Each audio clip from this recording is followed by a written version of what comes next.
अब जैसे one time view photo आती है, क्या वो आप व्यू कर सकते हो बाद में? फोन कॉल पर दो लोगों का वीडियो कॉल पर रोमांस करना क्या सेफ है या वो डेटा लीक हो सकता है? मेरे पास पुलिस ऑफिसर्स के बच्चों की रिक्वेस्ट पड़ी हुई है। एक बार डेटा इंटरनेट पर गया तो गया, फिर वो डिलीट नहीं होता।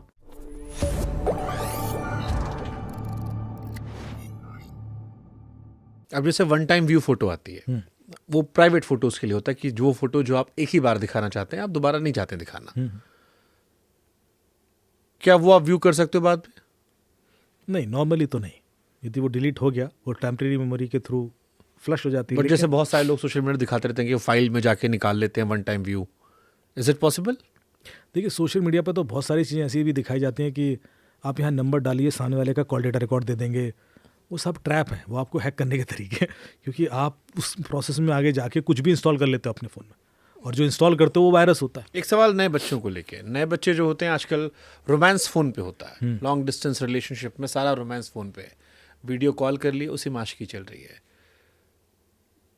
एक खतरा है कि आपका पार्टनर रिकॉर्ड कर दे आपके जो न्यूड फोटोज या बाकी वीडियोस आते हैं। बट अगर हम ये मान लें कि कोई दो लोग जो वीडियो कॉल पे रोमांस कर रहे हैं, क्या वो कोई और भी व्यू कर सकता है? या अगर इसको और सिंप्लीफाई करूं मैं, फोन कॉल पर दो लोगों का वीडियो कॉल पर रोमांस करना क्या सेफ है या वो डेटा लीक हो सकता है? मेरे पास पुलिस ऑफिसर्स के बच्चों की रिक्वेस्ट पड़ी हुई है। पुलिस ऑफिसर्स खुद आए कि साहब इनके इस तरह के वीडियो रिकॉर्ड हुए, वो वीडियो कॉल पे ही रोमांस हो रहा था, एक पार्टी ने रिकॉर्ड कर लिया, और उसके बाद जब वो ब्रेकअप होता है या जो भी सिचुएशन होती है वो लीक हो गया। दूसरी पार्टी करे कि साहब मैंने तो नहीं किया है। अब वो अलग अलग सिचुएशन से लीक होता है। वो हो सकता है कि फ़ोन का एक्सेस रूम में पार्टनर के पास तो लीक हो गया, हो सकता है इसी ने भी किया हो, क्योंकि कई बार इसका चेहरा ब्लर दिख रहा है पर उसका दिख रहा है। बहुत सारी सिचुएशंस आई है मेरे पास, पर हम किसी भी सिचुएशन में पूरी तरह हेल्प नहीं कर पाए। एक बार डेटा इंटरनेट पर गया तो गया, फिर वो डिलीट नहीं होता। फिर वो इतना मशरूम कर जाता है, इतनी जगह चला जाता है कि मैं रिक्वेस्ट भेज कर हटवाता भी रहूँ ना, तभी पूरी तरह नहीं हटवा पाता, और फिर वो फिर से सर्फेस करता है। तो जो मेरी वार्निंग ये है कि कभी ये रिस्क लें ही ना। मतलब आप ये कह रहे हो कि आप कभी भरोसा नहीं कर सकते। आप ट्रस्ट करते हो सामने वाले पर। मोबाइल पर कभी भी न्यूड वीडियोस या न्यूड फोटोज मत भेजें। कभी न्यूड चैट नहीं करनी है, किसी से बात नहीं करनी है, कभी वो रिस्क ले ही क्यों जिसका इतना बड़ा खामियाजा भुगतना पड़ेगा आपको। आप बड़े बड़े ऑफिसर्स ने जॉब खो दी। एक कॉल आया, कई बार वो शायद इंडल्ज हो गए होंगे बातचीत में, अब कोशिश करेंगे गूगल तो आपको केसेस मिल जाएंगे, पर कई बार तो सिर्फ इतना कि कॉल आया, वीडियो कॉल उन्होंने उठाई, सामने देखा एक नेकेड लड़की है, कपड़े वपड़े उतार रही है, और उन्होंने उसको 2-4 सेकंड 5 सेकंड देख लिया। अब इनका उसको देखते हुए स्क्रीन रिकॉर्ड कर लिया उसने, और वो स्क्रीन रिकॉर्ड रिपीट मोड में डाल के 1.5 मिनट का 2 मिनट का बना लिया, जो 15 सेकंड 20 सेकंड का था। वो इनको वापस भेजा कि डाल दे सोशल मीडिया, पैसा दीजिए, और लोग देते हैं। और ये उन लोगों की बात कर रहा हूँ जो बड़े बड़े बिजनेसमैन हैं, गवर्नमेंट ऑफिसर्स हैं, जजेस हैं, जो ट्रैप हुए गलती से। बोले अब मैं क्या करता यार, वो तो ऐसा हो गया, अब मेरी तो रेपुटेशन इतनी हाई है, तो इसमें तो कोई गलती मानूंगा नहीं। तो आपका एक वीडियो कॉल आया, अब तो अननोन वीडियो कॉल उठाना ही नहीं है। यदि अननोन नंबर से वीडियो कॉल आ रहा है तो यू शुड बिकम कॉन्शियस हो कि यही होगा, ये ट्रैप चल रहा है। बट वो तो नॉर्मल भी हो सकता है कि मैंने आपसे नॉर्मल वीडियो कॉल पे बात की और मैंने काट के वीडियोस को एडिट करवा के लगवा दिया। बिल्कुल होता है। वो जो छोटे विंडो में आप थे उसको काट दिया उसमें। देखिए, एक चीज़ बताऊँ, हमारे यहाँ जो इम्पर्सनेशन के केसेस हैं, जैसे कि मैं आपका वीडियो निकालूं और डीप फेक के थ्रू कुछ ऑब्सीन वीडियो बना दूं और उसके बाद वायरल कर दूं, तो इसमें मेरे ऊपर चार्ज क्या लगेंगे, क्या धारा लगेगी? I have no idea. कि मैंने आइडेंटिटी थेफ्ट की या इम्पर्सनेशन किया, डिफेमेशन किया, यही धाराएं लग जाएंगी। पर यदि सोसाइटी के हिसाब से देखा जाए तो मैंने आपको मार दिया है, क्योंकि हमारे यहाँ चरित्र जिंदगी से भी ज़्यादा बड़ी चीज़ है। True. आप किसी को मार दो, उतना ही बड़ा अपराध है यदि आपने उसके चरित्र हनन कर दिया। तो मेरे हिसाब से जो कानून में धारा होना चाहिए कि यदि मैं किसी के संग ऐसा मजाक भी कर रहा हूँ कि उसके चरित्र हनन की कोशिश कर रहा हूँ, तो 307 लगना चाहिए, जान से मारने की कोशिश की मैंने उसको, क्योंकि वो उसको इम्पैक्ट उतना नहीं होने वाला। True. पर ऐसा है नहीं। इस वजह से ऐसा चीज़ें लोग आसानी से मजाक में करते हैं। ये कर दो यार, बना दो यार। अब जो सेलिब्रिटीज़ हैं या जो बड़े लोग, उनके तो चल ही रहे हैं, उनको शायद फ़र्क भी इतना नहीं पड़ता क्योंकि they have cross that threshold. लेकिन जब एक यूनिवर्सिटी की बच्ची के संग ऐसा होता है तो वो डिप्रेशन में चली जाती है, उसको इम्पैक्ट बहुत ज़्यादा होता है, उसको हर चीज़, हर व्यक्ति को उसको डिफेंड करना होता है कि नहीं वो डीप फेक है। क्यों करना पड़े, ये उसकी गलती नहीं, वाई शी इज़। ये जो प्रॉब्लम है मैं समझाने की कोशिश कर रहा हूँ कि हमारे यहाँ लॉ में एक रिक्वेस्ट है मेरी थ्रू दिस पॉडकास्ट कि हमें ये बनाना पड़ेगा कि यदि कोई किसी का चारित्रिक हनन करने की कोशिश करता है थ्रू डीप फेक, तो उस पर वही धारा लगाओ जो उसको मानने की कोशिश की जा रही है। Well set.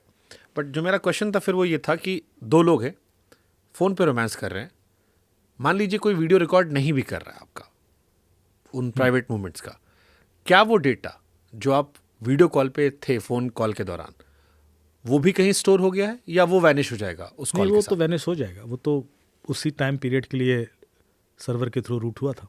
But it's a threat कि अगर सामने में किसी एक ने रिकॉर्ड कर लिया तो वो ज़िंदगी भर के लिए वो डेटा इंटरनेट पे मिल जाएगा, बिल्कुल, कहीं ना कहीं वो पड़ा होगा, फिर रिस्क नहीं। भले आप डिलीट कर दीजिए।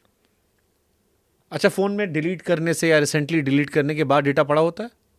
डिलीटेड डेटा रिकवर होता है। ये तो बहुत सारी मैं ऐप की लिस्ट आपको भेज दूंगा, आप दिखा सकते हैं। फ्री ऐप्स हैं, कुछ पेड ऐप्स हैं। 2 बार फ़ोन फॉर्मेट करो तो शायद नहीं होता है, ऐसा हाँ, लोग मतलब कहते हैं। मल्टीपल टाइम करोगे तो वो चांसेस कम होते वो जाते कहते हैं कि पहली बार फॉर्मेट करो तो रिकवरी हो आती है, अगर आपको किसी को फ़ोन बेचना है तो सेकंड टाइम हैं। फॉर्मेट दो करो। 3 बार करना ठीक रहता है। मैं तो नॉर्मली कहता हूँ 5-6 बार कर सकते थोड़ी हो। होशियारी हमने भी सीखी। क्योंकि क्रिमिनल अक्सर, देखो मैं हमेशा एक लाइन बोलता हूँ इन्वेस्टिगेशन में कि किसी के बारे में जानना है तो उसके फ़ोन का डेटा मत देखो, उसका डिलीटेड डेटा देखो। उससे उसके बारे में समझ में आता है कि वो असली में क्या है। ये जो इनकॉग्निटो मोड होता है जिसमें लोग बहुत सारी चीज़ें करते हैं जो दुनिया को नहीं दिखानी है, क्या इनकॉग्निटो मोड का डेटा रिसीव हो सकता है? आमतौर पर नहीं होता, क्योंकि इनकॉग्निटो मोड क्या कर रहा है कि आपका जो भी मेटा डेटा कीवर्ड्स हैं जो आप वेबसाइट एक्सेस कर रहे हैं वो लिंक्ड नहीं है आपके लॉगिन आईडी से। बेसिकली जो अभी आप क्या करते हो, जब ब्राउज़र ऑन करते हो तो आपका ईमेल आईडी से हर चीज़ लिंक्ड है। सो हमें पता है कि इसको किस तरह की चीज़ें देख रहा है, क्या कर रहा है, तो एडवर्टीजमेंट वैसे आएंगे, वो अब लिंक्ड नहीं है। लेकिन एक कभी फनी वो हुआ कि इनकॉग्निटो मोड में भी कुछ डेटा है जो गूगल लेता है, उसके बेस पर उस पर केस भी हुआ था, फिर शायद वो फिक्स भी हो गया। पर ये रिस्क हमेशा रहते हैं। मैं हमेशा कहता हूँ कि आप किस चीज़ पे भरोसा कर रहे हैं। आप गूगल पे भरोसा कर रहे हैं या फेसबुक पे भरोसा कर रहे हैं या यूएस पे भरोसा कर रहे हैं या चाइना पे भरोसा कर रहे हैं, आपका भरोसा है किस चीज़ पर? आप एप्पल पे। हाँ एग्जैक्टली वही मैं कह रहा हूँ, आप एप्पल पे भरोसा कर। अब मैं एप्पल की कहानी सुनाऊंगा फिर। आप एक अभी ट्रेंड चला गिबली ट्रेंड कि साहब गिबली पे इमेज मत देना, वो इमेज बन जाती है जो जापानीज तरीके की कार्टून बन जाते हैं, क्योंकि वो पर्सनल डेटा चला जाएगा, ये चला जाएगा। बहुत सारे साइबर एक्सपर्ट ने उसको वार्न करने की कोशिश की और मुझे हंसी आई। मैंने कहा यार तुमने अपनी सारी पिक्चर फेसबुक और इंस्टाग्राम को दे रखी है, एक पिक्चर गिबली को देने में तुम्हारा बड़ा प्राइवेसी लॉस हो जाएगा। तो आप ऑलरेडी इतना एक्सपोज्ड हो, अब आप गिबली को दे भी दोगे तो कुछ फायदा बिगड़ने वाला किसी का है नहीं। या जो साड़ी वाला ट्रेंड आया, मैं किसी को कुछ करने से रोक नहीं रहा हूँ कि आप ये मत करो, अवेयर कर रहे हैं। मैं सिर्फ ये बताना चाह रहा हूँ कि आपको पता होना चाहिए कि ये डेटा बाहर, बस फिर आप सेफ हैं, गारंटेड सेफ हैं। 99% लोगों को पता नहीं है, इसलिए आपको कॉल आया कि साहब मैं फलाना इंश्योरेंस कंपनी से बोल रहा हूँ। अच्छा आपका इंश्योरेंस नंबर यही है? हाँ प्रीमियम यही था, लास्ट प्रीमियम यही दिया था, एड्रेस यही है, पैन कार्ड यही है। हाँ साहब यही है। अरे सर आपका तो डिविडेंड पड़ा हुआ है। और आप भरोसा कर लिए क्यों? क्योंकि आपको इतना डिटेल दिया गया। एप्पल एंड्रॉइड में ज़्यादा सेफ कौन है? हालांकि तो मुझे लगता है कॉमन आंसर एप्पल ही होगा। पेगासस जब बना था तो सबसे पहले किसके लिए बनाया गया था? एप्पल के लिए, एंड्रॉयड के लिए नहीं बना था पहले। तो जब एप्पल मिस्ड कॉल पे पूरा एप्पल हैक होता था, आईफोन मिस्ड कॉल पे पूरा हैक होता था पेगासस से। एनएस ऑर्गेनाइजेशन ने बनाया था इजराइल की। मिस्ड कॉल कैसे रोक लोगे आप? और आईफोन है, मिस्ड कॉल रोक लोगे। उसके बाद उन्होंने एंड्रॉयड के लिए रिलीज किया कि अब गरीबों को भी लूट लेते हैं। लेकिन आप सोच के देखिए कि जिस ट्रस्ट की आप बात कर रहे हो कि मैं एप्पल पे ट्रस्ट करता हूं, फिर क्या हुआ उस ट्रस्ट का? हाँ लेकिन आईफोन को तो आईफोन मतलब फिर भी एक टफ होते हैं। आईफोन मेरा पास मोबाइल लॉक हो गया, अब इससे इजी क्या होगा भाई? मिस तो आप कॉल पे iCloud नहीं हैक crack करना। कर मुझे सकते बताइए, मिस कॉल से फोन हैक हो रहा है, is it a tough way of hacking और easy way of hacking? Easiest. तो फिर आप कह रहे हो नहीं उस पर तो टफ होता है, इस बात से फर्क नहीं पड़ता सर। बट मिस कॉल से कैसे हैक, मतलब आप देख लीजिए पेगासस कैसे हैक होता करता था फोन, मिस कॉल से ही करता था। तो आई एम श्योर उसको एप्पल ने शायद इतना भरोसा अपडेट किया हो, कुछ किया होगा बेहतर। अब ये मेरे मुंह से अब मत कहलवाइए, वरना कल के दिन एप्पल वाले नोटिस भेजेंगे। देखिए टेक्निकली, क्योंकि मैं फ़ोन कंपनीज में पूरा काम किया है, सैमसंग से लेकर क्वालकॉम तक, तो मिस कॉल पे फ़ोन जब तक हैक नहीं हो सकता जब तक पीछे से प्रोविजन ना दिया गया हो बैकडोर का, जब तक साठ गांठ ना हो, दैट इज़ नॉट पॉसिबल। ये मानना संभव ही नहीं। अब यही चीज़ कहने में लोग हिचकिचाते हैं कि साहब ऐसे कैसे, और 4 साल तक बिकता रहे। 2016 में एनएसओ ने रिलीज़ किया और 2019 तक बिकता रहा, और एनएसओ ने कहा कि हमने सारी गवर्नमेंट को बेचा। तो कोई छुप के थोड़े ना बेच रहे थे, वो बता के ही बेच रहे होंगे कि व्हाट्सएप पे एक मिस कॉल कीजिएगा। मिस कॉल किस पे आती थी? व्हाट्सएप पे, नॉर्मल कॉल नहीं। आपको आईफोन कैसे दिया गया? बहुत सेफ है साहब, कोई क्रैक नहीं कर सकता। व्हाट्सएप कैसे दिया गया? End to end encrypted, nobody can snoop into it, most safe. अरे भाई ये भी सेफ है, ये भी सेफ है, इस पर मिस कॉल आती है और ये हैक हो जाता है, काय की सेफ्टी? फिर आप कह रहे हो कि यार नहीं टफ है, आसान है। लॉजिकल बात है कि नहीं? बट जैसे हम मानते हैं कि व्हाट्सएप कॉल सेफ होती है फोन कॉल की तुलना में। होती है, मैं उसको डिनाई नहीं कर रहा हूँ, पर फिर ये भी तो होता है, ये भी तो आप ही के सामने हुआ है, और ये दोबारा नहीं होगा इसकी क्या गारंटी है? ये नहीं हो रहा है इसकी क्या गारंटी है?